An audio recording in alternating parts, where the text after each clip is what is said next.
नमस्कार दोस्तों, back to our channel friends. मैं आप सबका अपने चैनल स्टॉक्स वाला पे बहुत स्वागत करता हूँ। To STFL family DFL numbers हम लोग इस समय बात करने वाले हैं बजाज फाइनेंस को लेके। बजाज फाइनेंस की बात की जाए, एक ऐसा शेयर है जिसने लॉन्ग टर्म में बहुत पैसे कमा के दिए हैं, बट पिछले कुछ समय से ये स्टॉक दोस्तों अंडर परफॉर्म कर रहे हैं। Q3 के नंबर्स की बात की जाए, Q4 के नंबर्स की बात की जाए, मुझे पर्सनली काफ़ी अच्छे लगे थे। बट बाजार की बात की जाए तो मार्केट में अभी के टाइम में बहुत सारे ब्लू चिप में अच्छी खासी फॉल देखने को मिल चुकी है। तो जैसे ये फॉल कहाँ पे जाकर बॉटम आउट करेगा, इससे इंपॉर्टेंट ये है कि आने वाले कल में इनके फोरकास्ट क्या होने वाले। आपको पता है कि मौजूदा कंडीशन अभी के टाइम जो इमर्ज हुआ है, जहाँ पे रेपो रेट की बात की जाए, फेड की बात की जाए, वो इंटरेस्ट रेट को हाइक कर रहे हैं, तो ऑफकोर्स का इस बैंक NBFC के लिए काफ़ी चैलेंजिंग माहौल होगा। बट उस चैलेंजिंग माहौल अभी के टाइम ये है कि मार्केट में को पता है कभी भी इनसाइडर ट्रेडिंग की न्यूज़ हमें देखने को मिलती है, जहाँ पे कंपनी के प्रमोटर अगर अपने स्टे को कम करते हैं तो ऑफकोर्स कैसे जो भाव है बहुत ही महत्वपूर्ण हो जाते हैं। तो आने वाले कल में करना क्या है, बिकॉज प्रमोटर अगर अपने स्टे को बेच रहे हैं तो क्यों बेच रहे हैं, इसके पहले इन्होंने बेचा है नहीं बेचा है, तो ऑफकोर्स कुछ रिपोर्ट्स हैं, फटाफट डिस्कस करते हैं। बहुत ही कुछ सीखने को मिलेगा। चैनल फर्स्ट टाइम होंगे सब्सक्राइब कर सकते हैं इस तरह क्वालिटी कंटेंट को सबसे पहले एक्सेस करने के लिए। Now without dealing any for time let's begin. अगर आप देखें आज ही का रिपोर्ट हमें देखने को मिल रहा है 20 मई 2022 का। तब ऑफकोर्स कैसे अगर आप देखें प्रमोटर जो ग्रुप के कुछ इनसाइडर्स हैं, उन्होंने बहुत ज़्यादा माल बेचे हैं। 4.5 बिलियन वर्थ के स्टॉक की बात की जाए, रुपीज़ की मैं बात बोल रहा हूँ, इतना 200 माल बेचा जाता हुआ देखने को मिल रहा है। तो जैसे कभी प्रमोटर अपने स्टेक को बेचते हैं तो ये फर्दर दोस्तों थोड़ा सा वीकनेस का इंडिकेशन होता है, कब का, इन फ्यूचर का। तो जैसे आपको जल्दी कंक्लूजन नहीं निकालना है कि प्रमोटर्स माल थोड़ा सा बेचे हैं तो इसका मतलब कंपनी ख़राब हो गई। आपको देखना बनता है कि क्या इसके पहले प्रमोटर्स ने माल बेचा है और माल बेचने समय उस समय भाव क्या था। बट अभी के टाइम अगर आप देखें तो बजाज फाइनेंस में इनसाइडर ट्रेडिंग हमें देखने को ज़रूर मिल रही है। ऑफकोर्स कंपनी के जो करता धरता है, अगर वो माल बेचते हैं तो ऑफकोर्स वो माल क्यों बेच रहे हैं वो तो उनको पता होता है। बट येस, जिस भाव पे माल वो बेच रहे हैं ये अपने आप में गैस बहुत ही इंपॉर्टेंट रोल ज़रूर प्ले करती है। अगर आप देखें एक साल में लास्ट 12 मंथ की बात की जाए, the biggest insider single sell by an insider was when the MD and executive director, अगर आप देखें राजीव जैन जी, जो MD बजाज फाइनेंस के देखने को मिलते हैं, और एक साल की गाइस बिगेस्ट अगर आप देखें इनसाइडर ट्रेडिंग हमें देखने को मिल रही है, जहाँ पे उन्होंने बहुत ज़्यादा माल बेचा है। 1.6 बिलियन रुपीज़ का जो वर्थ है, इतना गैस उन्होंने माल ज़रूर बेचा है। तो जैसे अगर आप देखें जो भाव है वो बहुत ही इंपॉर्टेंट हो जाता है। 7591 के आसपास इनकी बिकवाली हमें देखने को मिल रही है। तो जैसे ऐसा को पता है कभी प्रमोटर ग्रुप अपने स्टेक को कम करते हैं, ट्रिम करते हैं, तो ऑफकोर्स गैस काफ़ी अलार्मिंग साइन हो जाता है, कंसर्निंग साइन होता है। बिकॉज इसके पहले भी गैस मार्केट में हमने देखा है कि जब प्रमोटर्स अपने माल को बेचते हैं स्टॉक प्राइस में काफ़ी डिक्लाइन होता है। ऑफकोर्स ऑप्टिमिज्म तब होता है जब प्रमोटर ग्रुप के कोई कंपनी के लेकिन वो करता धरता अपने स्टेक को बढ़ाते हैं। तो जैसे 7591 के आसपास प्रमोटर ने अच्छे खासे अपने स्टेक को बेचे हैं। ऑफकोर्स कैसे कोई छोटे मोटे इंसान नहीं है, MD और एग्जीक्यूटिव डायरेक्टर है किसके, बजाज फाइनेंस के, हमें देखने को मिलते हैं। और एक साल का हाईएस्ट लेवल है जहाँ पे इनसाइडर ने बजाज फाइनेंस में इतना बड़ा माल ज़रूर बेचा है। चलिए, तो न्यूज़ थी, बिकॉज बहुत लोगों ने बोला कि सर इसके ऊपर एक प्रॉपर वीडियो चाहिए, बिकॉज इसके पहले बजाज फाइनेंस का जो प्रमोटर होल्डिंग था वो एकदम कांस्टेंट था। बट हाल फिलहाल में बजाज फाइनेंस के प्रमोटर होल्डिंग में थोड़ी सी हमें स्लाइट डिक्रीमेंट हमें देखने को मिल रही है। तो क्या इसके पहले था और इसके पहले था भी बजाज फाइनेंस में कोई प्रमोटर ने माल बेचा था तो उस समय भाव कितना था और उसके बाद बेचने के बाद भाव भागा था, ये फिर नहीं, बहुत ही इंपॉर्टेंट हो जाता है। तो FIS की बात की जाए तो उनका जो स्टेक है वो काफ़ी कम हमें होता हुआ देखने को मिल रहा है। रीज़न साफ है, बिकॉज एक समय का FIS की होल्डिंग 24% के आसपास है। तो FIS का सब में माल बेच रहे हैं, किसी में छोड़ नहीं रहे हैं। बहुत ही सिलेक्टिव ऐसे स्टॉक्स हैं जो FIS की बहुत ही प्रिय हैं, उनको होल्ड कर रहे हैं, परचेस कर रहे हैं। बट मैक्सिमम हमने देखा है कि निफ्टी 50 के टॉप क्लास जितने भी इंडेक्स के स्टॉक्स हैं FIS ने अपने स्टेक को काफ़ी कम किया। ऑल्दो अगर आप देखें तो ऑफकोर्स FIS ने बेचा है तो DS ने परचेस भी किया। DS की होल्डिंग की बात की जाए हर साल हर क्वार्टर में बढ़ते हुए देखने को ज़रूर मिले हैं।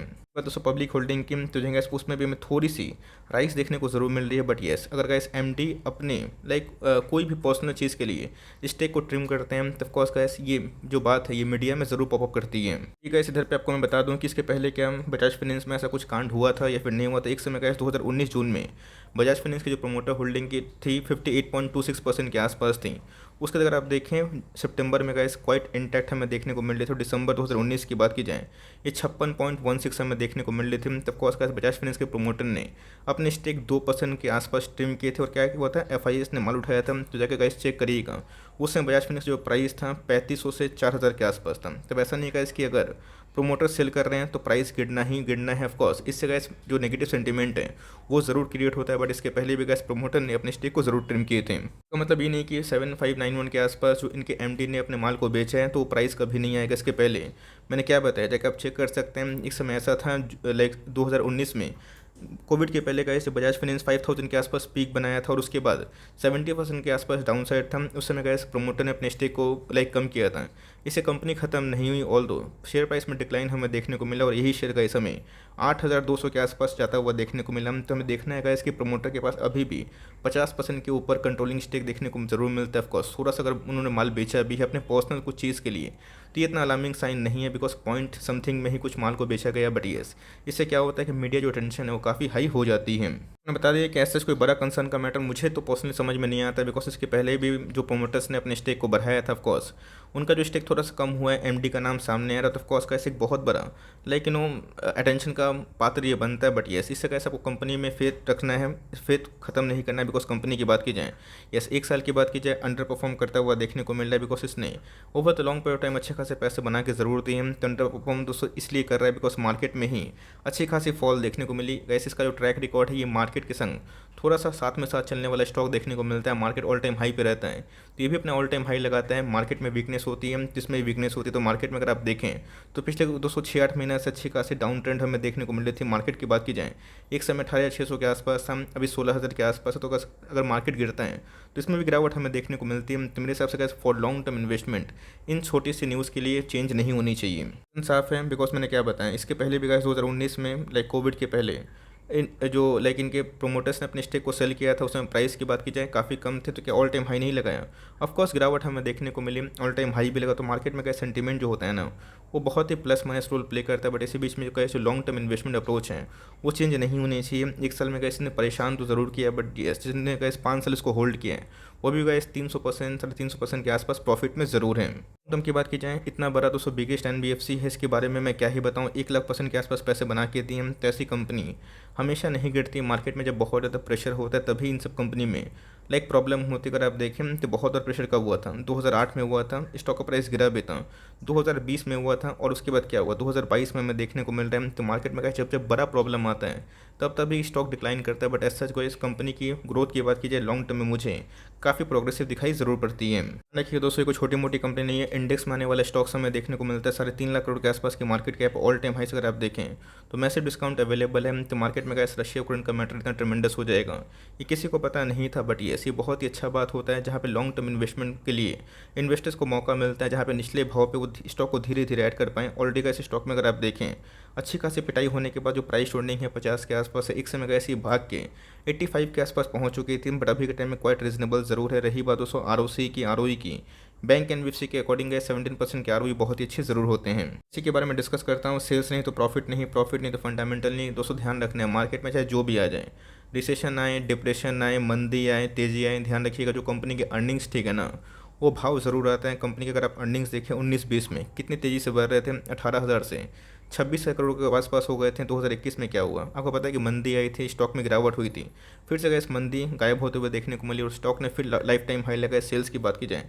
फिर से इंक्रीज होते हुए देखने को मिल रहे हैं। कंपनी के प्रॉफिट की बात की जाए एक समय गैस कंपनी का प्रॉफिट 4,000 करोड़ के आसपास और धीरे धीरे गैस हमें ये बढ़ता हुआ देखने को मिला। ये डिक्लाइनिंग फेज था, रीज़न साफ था बिकॉज इनके एनपीए काफ़ी हाई हो गए थे। रही बात नेट प्रॉफिट की तो गैस उसमें हमें अच्छी खासी उछाल देखने को जरूर मिल रही है। रिजर्व की बात की जाए तो गैस वो भी क्वाइट मजबूत जरूर देखने को मिलता है, 43,000 करोड़ के आसपास कंपनी के रिजर्व जरूर है। बोरिंग्स पर अगर आप ध्यान दें तो 1.5 लाख करोड़ के आसपास बोरिंग्स है। ऑफकोर्स बैंक एनबीएफसी में हमेशा बोरिंग का इशू जरूर होता है। करना क्या है बजाज फाइनेंस में, मैं एक ही बात बोलूँगा, कंपनी के प्रमोटर्स को छोड़िएगा। यस प्रमोटर्स ने बहुत बड़ा स्टेक सेल नहीं किया, बट यस अगर आप इंडिविजुअली कंपनी का मार्केट साइज देखें उसमें वो काफ़ी बड़ा ज़रूर दिखाई पड़ेगा। इसके पहले मैंने क्या बताया इस फेस में भी कंपनी के प्रमोटर्स ने अपने स्टेक 2% कम किए थे, तो क्या कंपनी ने लाइफ टाइम हाई नहीं लगाया। तो ऑफकोर्स गाइस आपको देखना है बजाज फाइनेंस का ग्रोथ कैसा होने वाला। आपको पता है गाइस कि अभी के टाइम में जो फेडरल रिजर्व की बात की जाए, आरबीआई की बात की जाए, जो एमपीसी मीट में फिर से रेट हाइक को करने वाले हैं, इसकी वजह से इनको लिक्विडिटी थोड़ी स्लो मिलेगी। तो ऑफकोर्स गाइस इनका जो क्रेडिट ग्रोथ कॉस्ट है वो काफ़ी बढ़ जाएगा, थोड़ा स्लो भी हो सकता है। इसलिए कैसे इन्होंने एफडी पे क्वाइट अट्रैक्टिव रेट अभी के टाइम ऑफर करना स्टार्ट कर दिए हैं, जहाँ पे इनके कासा रेशियो काफ़ी इंप्रूव हो सकते हैं। तो कैसे टफ टाइम में समझ में आता है कि कौन से बैंक एनबीएफसी मजबूत ज़रूर है। तो ये देखना बनता है कि आने वाले कल में बजाज फाइनेंस या फिर HDFC bank, ICICI bank, Kotak bank, SBI, Cholamandalam finance, Muthoot finance, इन सब परिस्थिति को कैसे टैकल करता है। बट मेरे हिसाब से कंपनी लॉन्ग टर्म वाले होल्ड करने वाली है। ऑफकोर्स प्राइस में अच्छी खासी ड्रॉप हो गई है।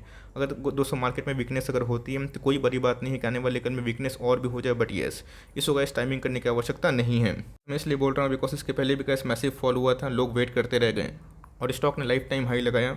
अब टाइमिंग करने का मतलब ये नहीं कि आपको हर एक प्राइस में खरीदना, अगर आपके पास एडुकेट क्वांटिटीज़ हैं आप उसको होल्ड करें। अगर आपको एवरेजिंग करनी है तो 10% के आसपास, 5% के आसपास गैप में आप फिक्स कर ले। पैसे बहुत कम है तो 5% के आसपास छोड़ के 10% के आसपास गैप में एवरेजिंग करे, पैसे जाते हैं तो 5% के आसपास कर सकते हैं। बट येस, बजाज फिंस वो बजाज फिनेंस दोनों के दोनों टॉप क्लास कंपनी ज़रूर है। प्रोमोटर ने अपने स्टेक को ज़रूर कम किया, एमडी ने, बट इसका मतलब ये नहीं कि कंपनी ख़राब हो गई, आने वाले कल में शेयर क्रैश हो जाएगा, ऐसा मुझे पर्सनली फील नहीं होता। यस, मार्केट सेंटीमेंट खराब है, प्रेशर अगर होता है तो हर एक गिरावट गैस मुझे लॉन्ग टर्म के लिए ज़रूर अच्छा दिखाई पड़ता है, बिकॉज इसके पहले भी प्रोमोटर ने अपने स्टेक को सेल किए थे और स्टॉक ने फिर से लाइफ टाइम हाई ज़रूर अचीव किया था। तो आई होप दोस्तों मैंने अपने अनबायस कमेंट्री दी। वैसे आप चाहें तो उसके बारे में स्टडी भी कर सकते हैं। अगर वीडियो सही लगे तो एक लाइक कर दीजिए, कुछ चैनल फर्स्ट टाइम होंगे तो यहाँ से सब्सक्राइब करना भूलिएगा। फर्दर कोई डाउट है ज़रूर ड्रॉप कर सकते हैं, कुछ रिव्यू चाहिए उसका भी नाम ड्रॉप करना भूलिएगा। I would love to make a video on your demand. Guys मिलते हैं जल्दी ही, तब तक के लिए बाय।